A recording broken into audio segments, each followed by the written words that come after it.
February 4th, 2016, 2 a.m., Dhaka, Bangladesh. Inside the most secure vault in the country, something impossible was happening. $951 million was vanishing, not through explosions or gunfire, through keystrokes. 35 transactions, each one draining the life savings of an entire nation. The hackers were invisible, untraceable, unstoppable. They had beaten the most sophisticated banking system on Earth. In 12 hours, they would be billionaires. But then, at 2:47 a.m., someone made a mistake. 4 letters, 1 typo, and everything changed. This is the story of the greatest bank heist that almost was, stopped by the smallest error ever made. To understand how nearly $1 billion almost vanished in a single night, you need to understand the invisible world that holds all the money on Earth. SWIFT, the Society for Worldwide Interbank Financial Telecommunication. Every second of every day, SWIFT moves $5 trillion between 11,000 banks across 200 countries. When you buy coffee in Paris with a card from New York, SWIFT makes it happen. When governments pay for weapons, medicine, or aid, SWIFT moves the money. It is the bloodstream of the global economy. And in February 2016, it had never been hacked, never been breached, never been compromised until that night. Bangladesh Bank sits in the heart of Dhaka, a towering fortress of concrete and glass. It holds the country's entire foreign reserve, nearly $1 billion, stored not in vaults in Bangladesh, but in the Federal Reserve Bank of New York. This money represents everything: the ability to buy oil, medicine, food for millions. To move this money, Bangladesh Bank used SWIFT, sending encrypted messages to New York saying, "Release these funds to these accounts." The system was built on trust, on verification, on layers of security that had never failed. But every system has a weakness, and the hackers had found it. They had been watching for months, learning, waiting, studying the rhythms of the bank like a predator studies prey. They knew when employees arrived at 9 a.m. sharp. They knew when the building emptied at 6 p.m. They knew that Thursday and Friday were the weekend in Bangladesh, when the offices sat dark and empty. And they knew that Friday was the last banking day in New York before the weekend. One perfect window, 48 hours where no one would notice until it was too late. But first, they had to get inside. 6 months before the heist, an employee at Bangladesh Bank received an email. The subject line read, "Job application, urgent review required." Inside was a PDF resume, professional, polished, poisoned. The employee clicked it, and in that instant, a door opened. Malware flooded into the bank's systems like water through a cracked dam, silent and invisible. The hackers were inside. They called themselves the Lazarus Group, an army of cyber soldiers working for the North Korean government. Their mission was simple: steal money to fund a regime choking under international sanctions. And they were very, very good at what they did. For months, they sat inside Bangladesh Bank's network like ghosts. They installed keyloggers that recorded every password, every username, every security code. They watched employees log into SWIFT, memorizing the exact format of legitimate transfer requests. They studied the bank's schedule, learning when security was tightest and when it was weakest. They mapped every server, every firewall, every layer of defense, and they waited for the perfect moment. January 2016, the hackers made their final preparations. They had everything they needed: admin credentials, SWIFT access, knowledge of every security protocol. But they had one problem: the printer. Every SWIFT transaction printed a confirmation slip, a physical record that someone would see immediately. So the hackers wrote custom malware that did something brilliant and terrifying. It disabled the printer. It deleted all records of their transactions from the local database. It made their theft invisible until long after the money was gone. On February 4th, 2016, as the sun set over Dhaka and the offices of Bangladesh Bank emptied for the weekend, the hackers struck. 8:45 p.m., Thursday night, Bangladesh time. The building was dark. The security guards patrolled empty hallways. In the SWIFT terminal room, computers hummed quietly, connected to the Federal Reserve Bank in New York, 7,000 miles away. And then the commands began. One transaction, then another, then another. 35 fraudulent SWIFT messages, each one perfectly formatted, each one carrying stolen credentials, each one ordering the Federal Reserve to release millions. Transaction 1, $20 million to Pan Asia Bank, Manila, Philippines. Transaction 2, $20 million to RCBC Bank, Manila, Philippines. Transaction 3, $25 million to Shalika Foundation, Sri Lanka. Transaction 4, $30 million to a private account in the Philippines. On and on, a digital avalanche of theft. In total, $951 million, almost the entire reserve of Bangladesh. In New York, it was Friday morning, the last banking day before the weekend. The Federal Reserve systems received the SWIFT messages, verified the credentials, checked the formatting. Everything looked legitimate, and so the money began to move. Transaction 1, approved. $20 million left the Federal Reserve, traveling through correspondent banks toward Manila. Transaction 2, approved. Another $20 million gone. Transaction 3, approved. Transaction 4, approved. Transaction 5, approved. 5 transactions cleared. $101 million released. But then Transaction 6 arrived. Destination, Shalika Foundation, Sri Lanka. Amount, $18.7 million. Deutsche Bank in Germany was handling the routing, a mandatory stop before the money reached Sri Lanka. A compliance officer reviewed the transaction, reading the recipient name carefully. Shalika Foundation. She stopped. Read it again. Foundation, not foundation. Foundation. It wasn't a real word. She checked the spelling 3 times, confusion turning to suspicion. Something was wrong. She flagged the transaction and immediately contacted the Federal Reserve. We have a suspicious transfer from Bangladesh Bank. The recipient name is misspelled. We need verification before proceeding.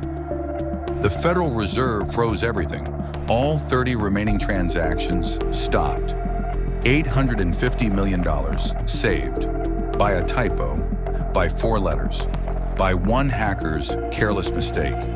But for 5 transactions, it was already too late. $101 million was already moving through the banking system, heading toward accounts in the Philippines and Sri Lanka. And by Monday morning, when Bangladesh Bank opened and discovered what had happened, most of it would be gone forever. Monday morning, February 8th, 2016, Bangladesh Bank opened for business after the weekend.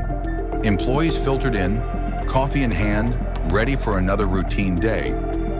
In the SWIFT operations room, a technician sat down at his terminal and logged in.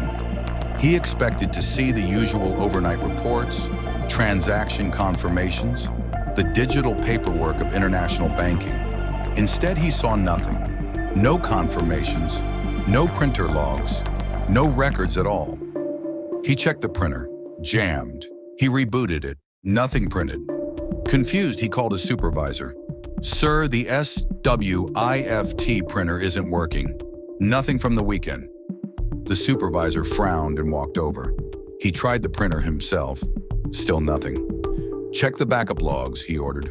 The technician opened the database. Empty. Every transaction from Thursday night had been deleted. Panic crept into the room. The supervisor called the IT department. We have a system error. The SWIFT terminal has no records from Thursday or Friday. It rushed over with laptops and diagnostic tools. They dug through server logs, backup files, system archives, and then they found it. 35 SWIFT messages sent Thursday night, requesting transfers totaling $951 million. The room went silent. Someone whispered, "Call the governor, now."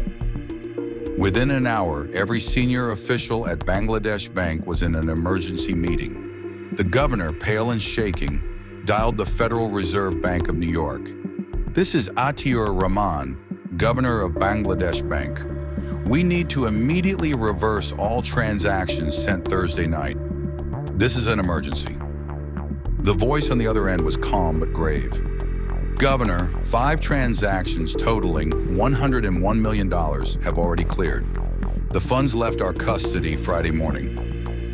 The room spun. Where did it go? Philippines and Sri Lanka. The Philippine transfers have already been dispersed into local accounts. Sri Lanka was flagged and frozen due to a spelling error. A spelling error? Yes. One of the recipient names was misspelled. Deutsche Bank caught it. That stopped the remaining 30 transactions. If not for that, all $951 million would be gone. The governor hung up.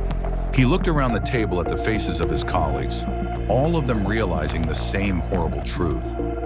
They had been hacked. The most secure banking system in the world had been compromised.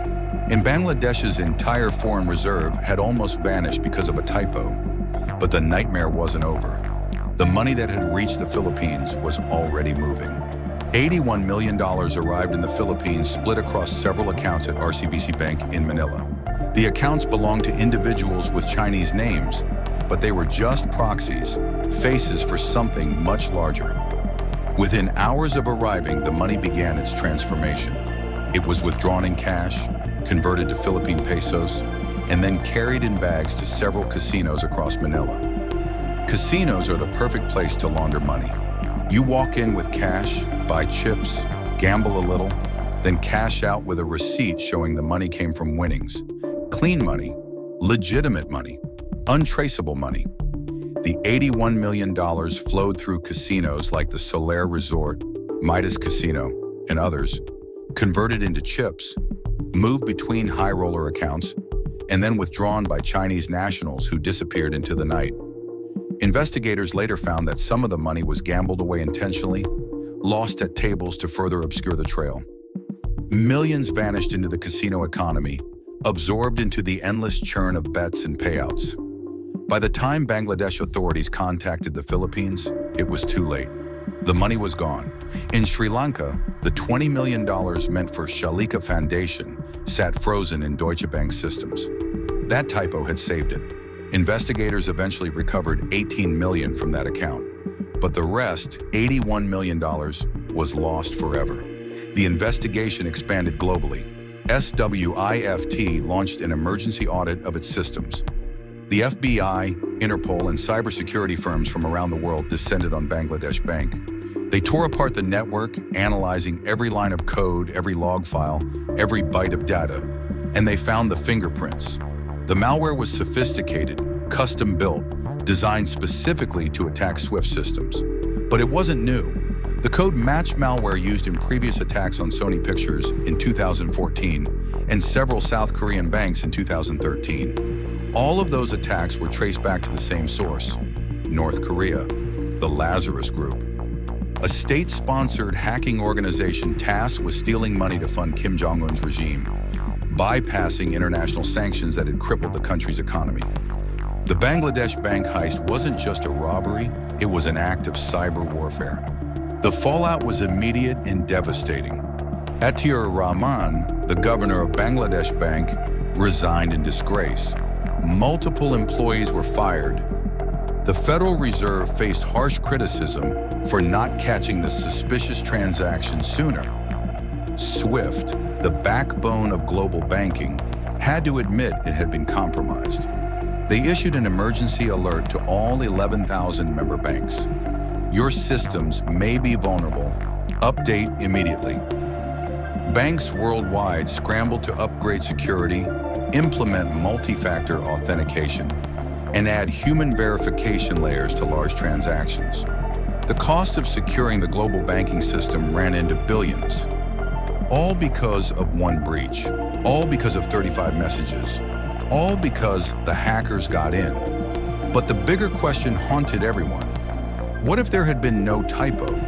What if Shalika Foundation had been spelled correctly? What if Deutsche Bank hadn't noticed? $951 million would have vanished. Bangladesh's economy would have collapsed. The country couldn't buy oil, medicine, food. Millions would have suffered. And it would have proven that SWIFT, the system holding trillions of dollars, was vulnerable. Every bank, every country, every economy would be at risk. One typo stopped that. 4 letters saved the world. But the Lazarus group didn't stop. In 2017, they launched WannaCry, a ransomware attack that infected 300,000 computers in 150 countries. In 2018, they stole $500 million from cryptocurrency exchanges. By 2023, experts estimated the Lazarus group had stolen over $3 billion for North Korea. The Bangladesh bank heist was just the beginning. And today, that $81 million has never been recovered. It's somewhere out there, absorbed into the black market economy, funding weapons, nuclear programs, and the regime that will stop at nothing to survive. The hackers were never caught. The money was never returned. And the only reason the world didn't lose $1 billion in a single night was because someone, somewhere in North Korea, sitting at a computer in a dark room, made a typo. They typed "foundation" instead of "foundation," and the world kept turning.